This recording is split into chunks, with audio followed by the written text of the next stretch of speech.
Oh, and welcome back, lovely people. Oh, sorry about that.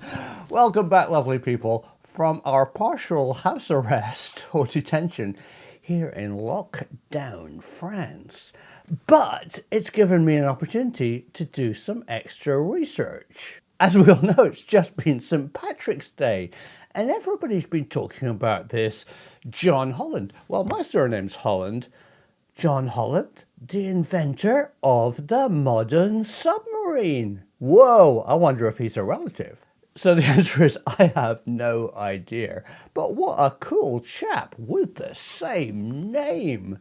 So today let's look at John Holland's contribution to modern warfare. So John Holland was born in Ireland in the 19th century, and he was a mathematician and a school teacher, but he was fascinated with the concept of boats that go underwater. Of course, a boat that goes underwater is a submarine. And submarines did exist at the time, but they were rubbish. There were some earlier examples, but they really didn't work very well. And what the inventor John Holland did is pull together all the good ideas and put them into a package that actually does work. And he's correctly known as the inventor of the modern submarine. Some of the earliest submarines looked like this. They were just iron balls that sank when you filled them with water. And their idea of using water as ballast to make them sink was good, but it had a big problem. As you filled this iron thing full of water, it went down and the water sloshed backwards and forward, and you just sank in this uncontrollable oscillation, and often they crashed. So what Holland came up with was the idea of, yes, using water as ballast, but having ballast tanks.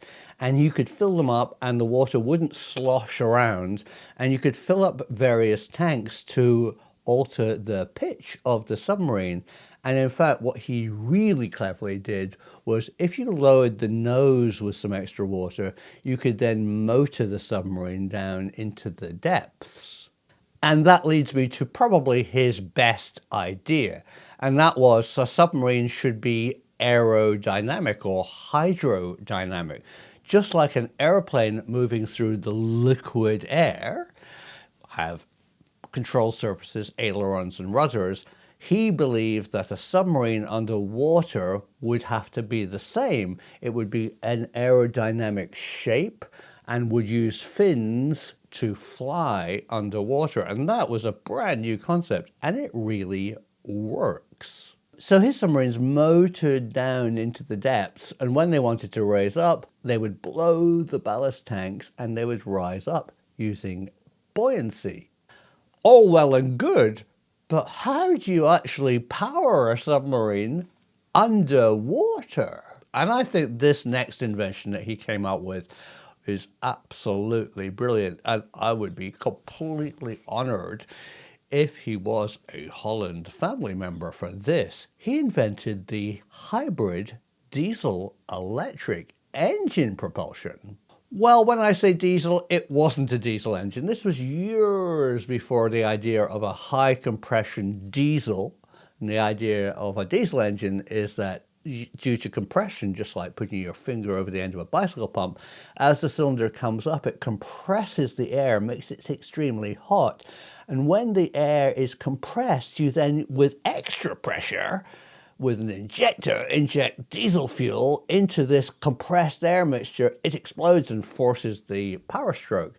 Well, this engine that Holland used was years before that, and years before we had the proper diesel engine with high pressure injectors, and it's called a hot bulb engine. And that's a very early development of a diesel engine running on paraffin or kerosene. And the idea is you put fuel and air in, and as you compress it, the top of the cylinder head is red hot. So the compression and the heat of the cylinder head ignites the fuel air mixture, and then you get the power stroke.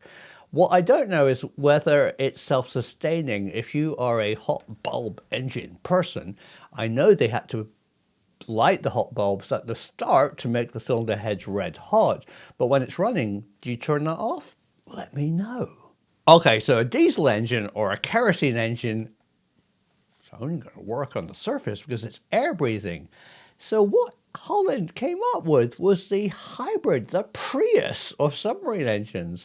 So he had this hot bulb engine driving a drive shaft, a cog, and an electric motor driven by batteries. So when it's submerged, you turn off the hot bulb engine and you run it on the batteries. So you've got underwater electric propulsion. Literally, he was the father of the modern submarine. And it gets better. When the hot bulb engine was running on the surface, the drive shaft was turning an electric motor and it was working as a generator, so it recharged your batteries.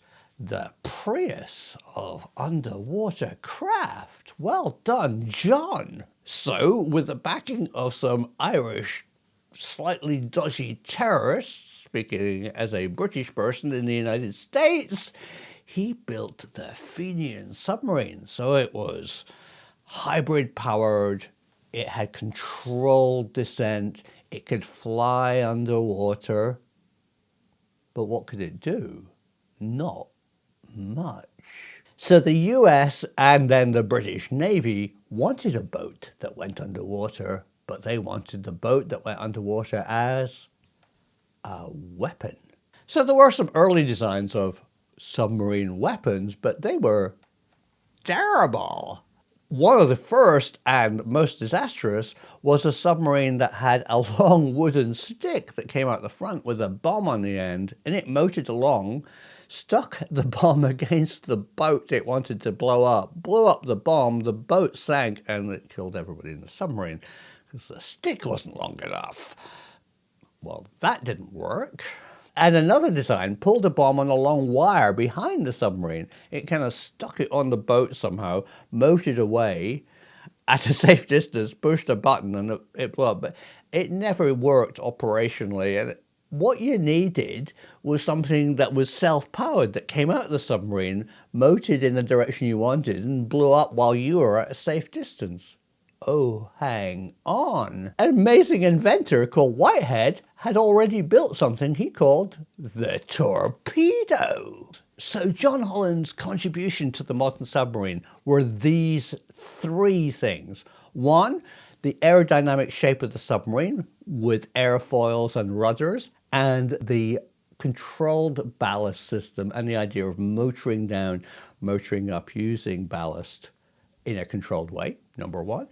Two, the hybrid engine, using the hot bulb kerosene-powered engine on the surface and electric power underwater. We still do it today. And three, the thing that kept the Navy happy, putting Whitehead's torpedo in a torpedo tube in his submarine. He had a winner. So amazingly, the first submarines built in the USA and in Great Britain were all called Holland submarines. Who would have guessed that? So here are some examples both in the US and the UK Navy museums of his early machines. They're absolutely amazing. And in fact, the modern nuclear submarine, the design of it, the way that the ballast works, are still based on Holland's original designs. Good one, John. So back to my isolation in my dungeon in France. Hopefully this thing will blow over quite soon and not in my direction. Very worrying. So everybody out there, stay safe, be good, be considerate to animals, and think about your fellow humans, because the truth is out there.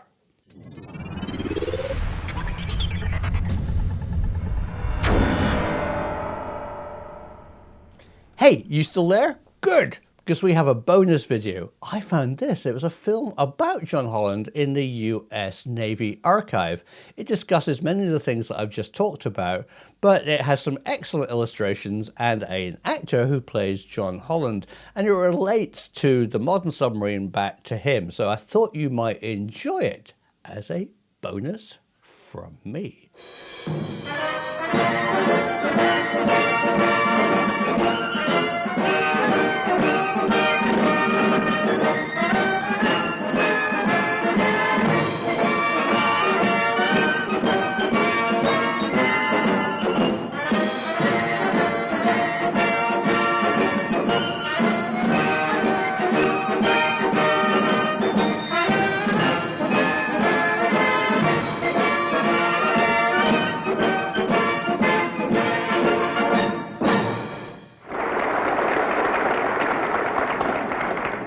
Distinguished guests, it is an honor and a privilege. Good day to you.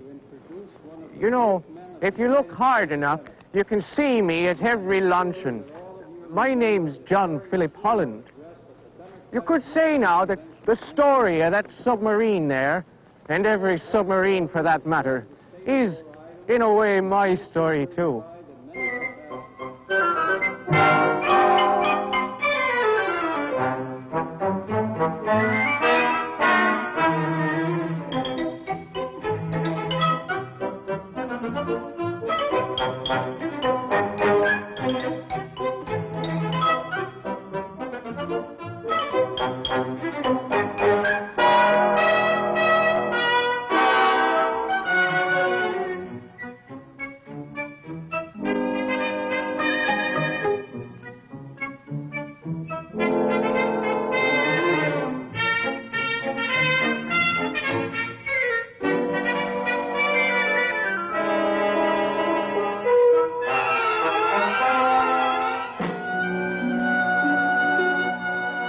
Liscannor in County Clare, a typical Irish village near the sea. John Holland was born here in this cottage in 1841. He longed to be a sailor. But with my fuzzy eyes, no one would trust me to row a two-oared boat, much less navigate a ship. He became a teacher instead, and that might have been the end of it. But one day he read a news story which fired his imagination. In the American Civil War, a strange-looking cheese box on a raft, the Monitor, had bested the Confederate Virginia, an ironclad, rebuilt from the damaged hull Merrimac.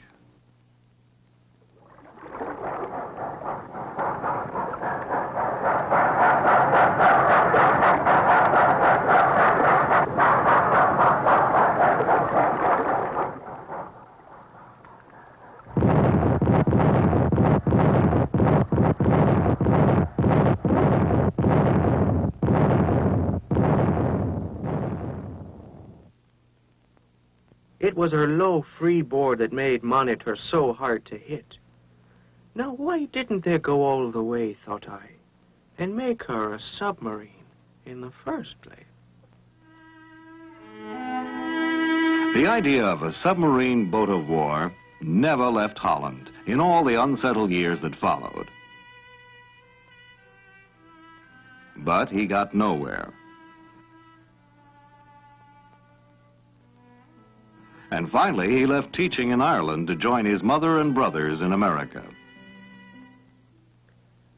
Fate sometimes moves in strange ways.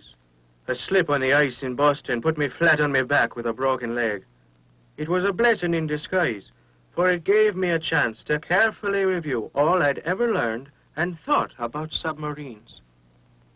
A Dutchman, Cornelius van Drebbel, had made the first practical effort at submarine navigation in 1620.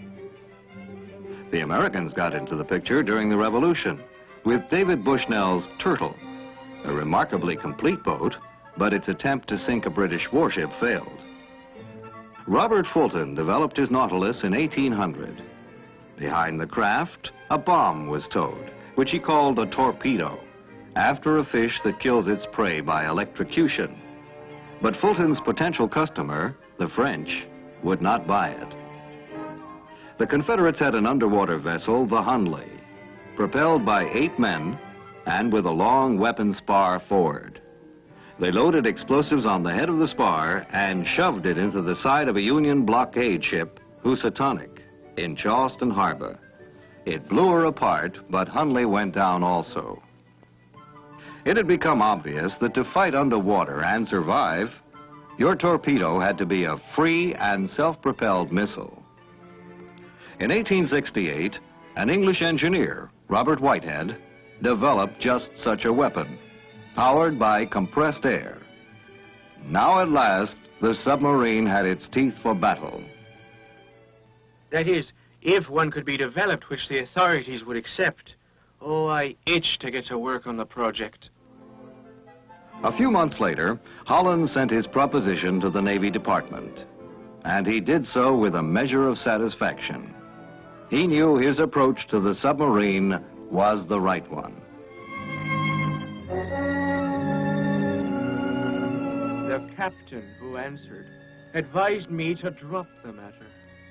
To get something done in Washington, he wrote, is uphill work. Uphill work, was it? Very well, then. There were other ways. Mr. Holland? I'm John Breslin. Sit down, please. Thank you, Mr. Breslin. Now then, your brother's been telling me about this boat of yours that swims underwater. You know, of course, whom I represent. The Fenian Society. You want a free Ireland. Right you are, John Philip Holland. And this boat of yours, if it works, can help us to get it. Now then, what can you do to convince me that it'll work? I have a small model. I can demonstrate it for you this Sunday. You're right to the point, Mr. Holland. And I'll tell you this. If she does work, the Fenian Society is prepared to back you in building a full-scale boat. For the greater glory of a free Ireland. She'll work all right, Mr. Breslin. If she does, we can use her. She did work that Sunday, beautifully. And pretty soon, we were in the submarine business. By May 22nd, 1878, all was ready for the launching of John Holland's boat number 1. A group of mill hands heading home that afternoon gathered on the Spruce Street Bridge over the Passaic River in Paterson, New Jersey, to watch what would happen with Holland's wrecking boat. One of the onlookers remarked that the professor, as they called him, had built a coffin for himself.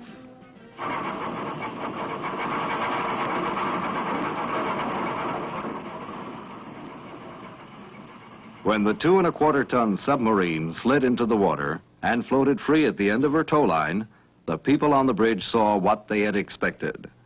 Suddenly, something went wrong. The boat settled rapidly in the water and disappeared.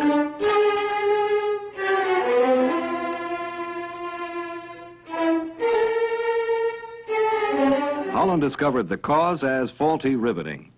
And in a month, boat number 1 was functioning so well that Breslin's group authorized the construction of a second and larger boat. And this time, the skeptics thought the professor had built his new coffin for 3 men instead of 1.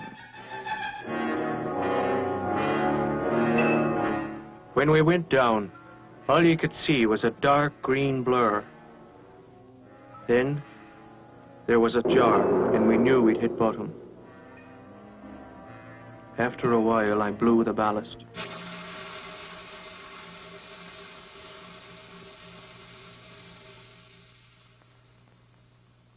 Slowly, as it gathered buoyancy, we rose.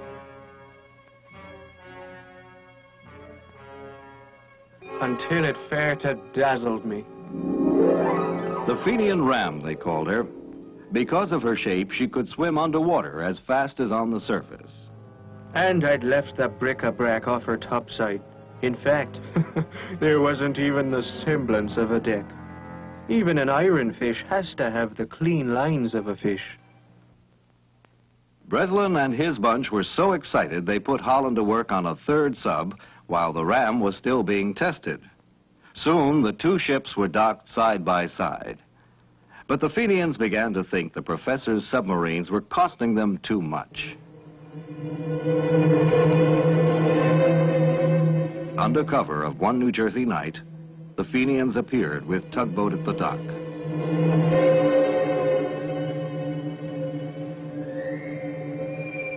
There, a dubious night watchman let himself be convinced an order had come from Holland. In short, Breslin stole both boats.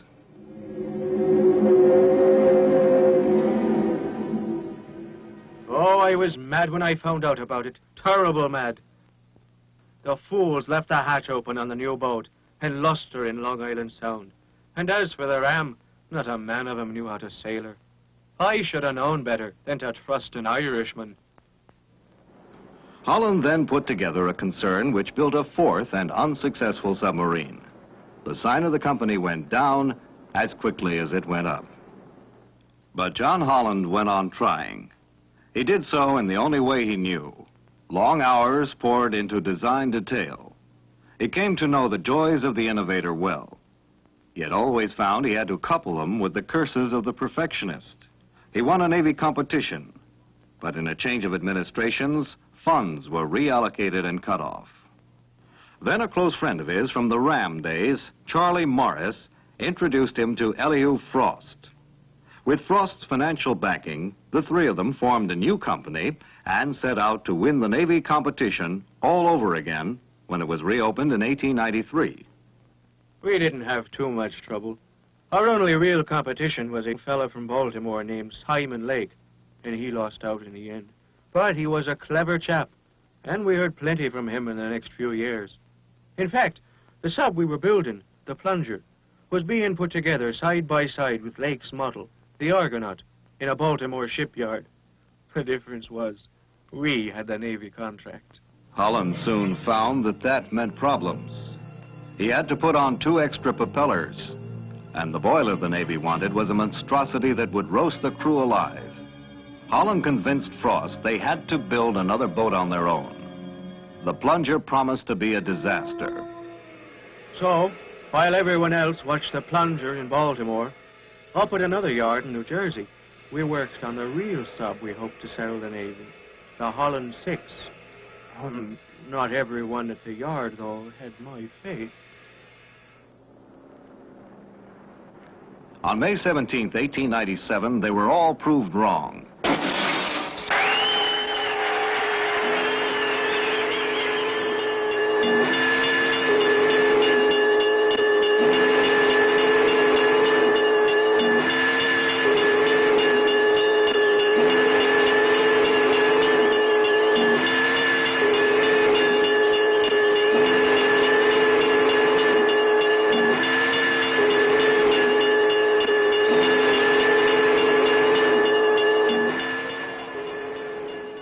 The launch was a success.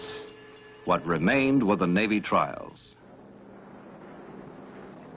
What the stern showed when she dived. Hadn't he ever watched a seabird? Their sterns show too when they dive. On behalf of the board, I must point out, Mr. Holland, that at the last trial, we couldn't tell what you were doing down there. Can't you put longer flagstaffs on that ship of yours?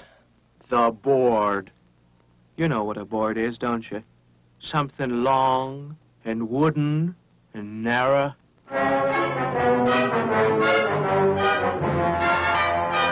Let's face it, John. The Navy brass would feel a lot more comfortable if you had more superstructure on that boat. I will not give them a deck to strut upon. This is a diving vessel, not a surface ship. What will they require next? Could my boat climb a tree? Relax, John, relax.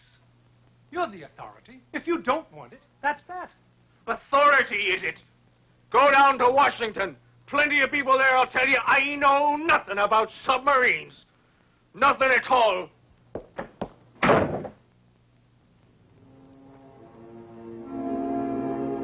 John Holland had a right to be disturbed. The problems had been many and time was racing on. Now, everything hinged on the last trial on the Potomac. Fantastic. Well, what do you think of that craft, Admiral Dewey? Think, sir. If the Spanish had had 2 of those things in Manila, I never could have held the place. That's what I think, sir. The Navy finally purchased the Holland 6 for $150,000 in April 1900, 3 years after they'd launched her. 6 more boats were ordered. It was the beginning of the submarine force of the United States Navy.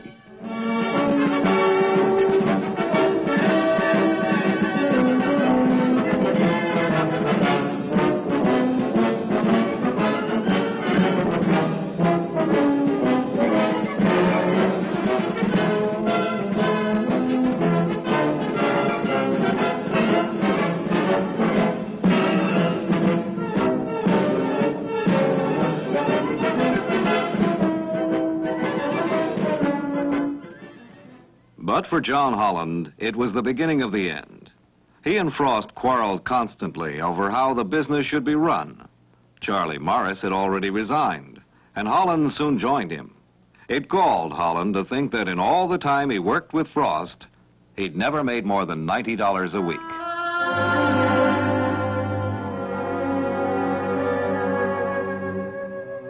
Dear Sir, as my contract expires on the 31st instant, and as it is proper that I should then withdraw from my directorship, I beg to offer my resignation.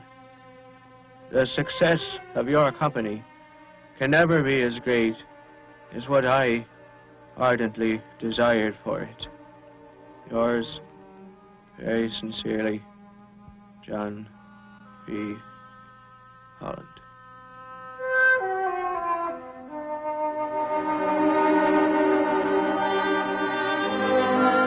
In the next few years, I tried to form my own company, but I had no head for business.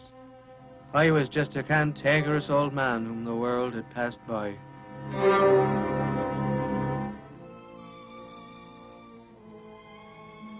In 1914, war clouds were on the horizon again. This time, the Germans would see to it that the submarine was not idle. Holland was sick with pneumonia, but somebody had to warn the Allies. He wrote the British Admiralty. Imagine me, an Irishman, helping the British. I was 73, and old age must really have been catching up with me.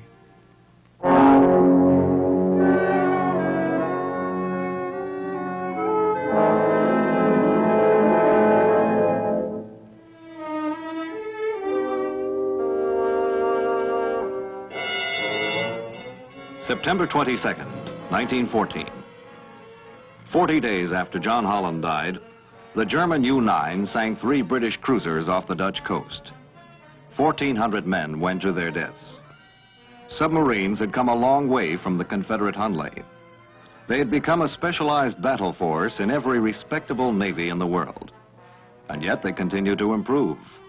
With their diesel engines for surface running and battery charging, electric motors for underwater running, periscopes and accurate torpedoes, the boats were amazingly efficient engines of destruction, especially in the hands of a skillful commander. But as time went on, radar and sonar began forcing subs to dive quicker and deeper and stay under longer.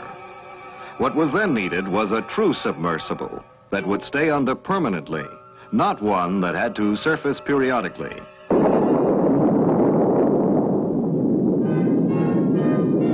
1945 brought the means, but means in themselves are not enough.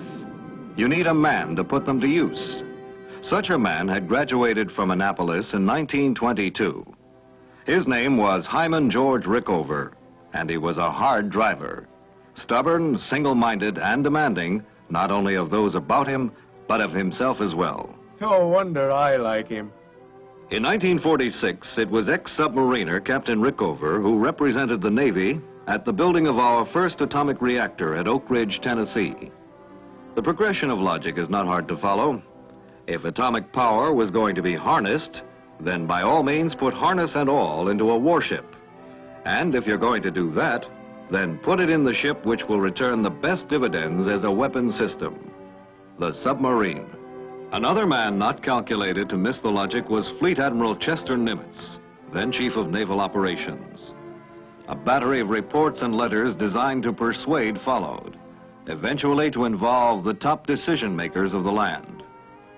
With the assignment of Captain Rickover to work with the Atomic Energy Commission, the nuclear-propelled submarine Nautilus began to take shape, and with an excitement known only once before by Holland himself. Nautilus first sailed in 1955, 9 years after work began on the Oak Ridge reactor.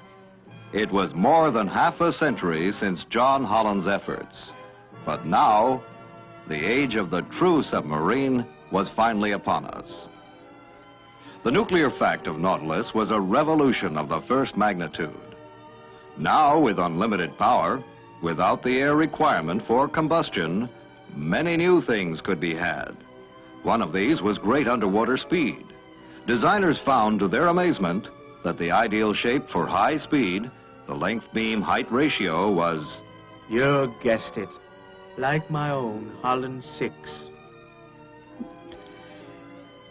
They applied this principle when they built the Albacore, which tested the shape. Although Albacore had conventional diesel engines, a marriage was performed. Her shape and the power of Nautilus. The result of this union was called the Skipjack. She was commissioned in April of 1959. Somehow, I felt at ease at last. Soon, records everywhere were being broken by atomic submarines. Nautilus went under the North Pole. Skates surfaced at it. And the Triton spent 2 months taking an around-the-world cruise entirely underwater. True submersibles, all of them, and all verifying in one way or another the versatility of nuclear propulsion. But the biggest dividend of all was just around the corner. The Polaris missile has now given that strange new fish, the nuclear submarine, immense stature in the world of strategic nuclear weapons. And here again, the iron determination of one man made the difference. In 1955, Admiral William F. Rayburn was told to develop a missile that could be fired from underwater to hit a target 1,500 miles away. In July of 1960, after one of America's greatest technological achievements, the bird left its nuclear-propelled cage on target and 5 years ahead of schedule. The George Washington became the first of our current fleet of 41 Polaris submarines. The missile's range has gone from 1,500 to 2,800 miles. This means there isn't a potential enemy on the map it can't hit. And the new Poseidon missile going into these subs is even more powerful. At the same time, the Polaris Poseidon submarine is not the ultimate underwater weapon from our standpoint. Someday our subs will be capable of delivering a missile to any spot on the globe from any spot in the oceans. This is because such a sub will carry a true intercontinental ballistic missile in it. It will be the most invulnerable of systems at sea, and it will not attract fire to the homeland. Small wonder, then, that some naval authorities feel the ICBM submarine may become the most important element of all, should we ever get nuclear war thrust upon us. But the Navy's not just interested in attack submarines and missile submarines. Disasters like the loss of Thresher and Scorpion have increased the interest in deep water search vessels like the two-man Alvin, which cruises at 6,000 feet, and Illuminaut, whose aluminum hull lets it operate to depths of 15,000 feet. And there are oceanographic research vessels like the Mizar, which was able to spot the lost Scorpion with special electronic equipment she carries to detect steel objects. And when the H-bomb was lost off Spain, the cable-controlled underwater research vessel Curve managed to recover it after its position had been fixed by Alvin. NR-1 is unique among all these research vessels. It alone is nuclear-powered, and its 7-man crew can stay down indefinitely, mapping the ocean floor and conducting other important marine studies. The U.S. Navy's pioneering exploration and study of the ocean depths, from its first acceptance of John Holland's oddball boat with no deck to strut upon, to today's sophisticated missile subs and underwater research stations, has provided the point of departure for thousands of civilian scientists, engineers, and planners, for a new major industry that may well be the salvation of mankind. It's something the little professor from Patterson never dreamed of when he went down in his first floating coffin.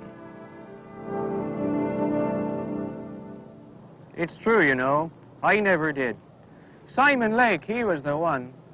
He never thought of the submarine as a weapon the way I did. He was the one who had an inkling of some of the other things it could lead to. Now, if Simon Lake and John Holland had been one man, there would have been a real genius for you. Well, Even if I did think of the submarine basically as a weapon, even if I didn't realize all the applications that technology after me has brought on, they're still my boats, every one of them. Since I passed on, I've seen many a luncheon, and I intend to see many another one. Which reminds me, that's what I really came here for. So, with your kind permission, I'll be saying so long, and getting to the work at hand.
The next time you're at the launching of a submarine, look for me.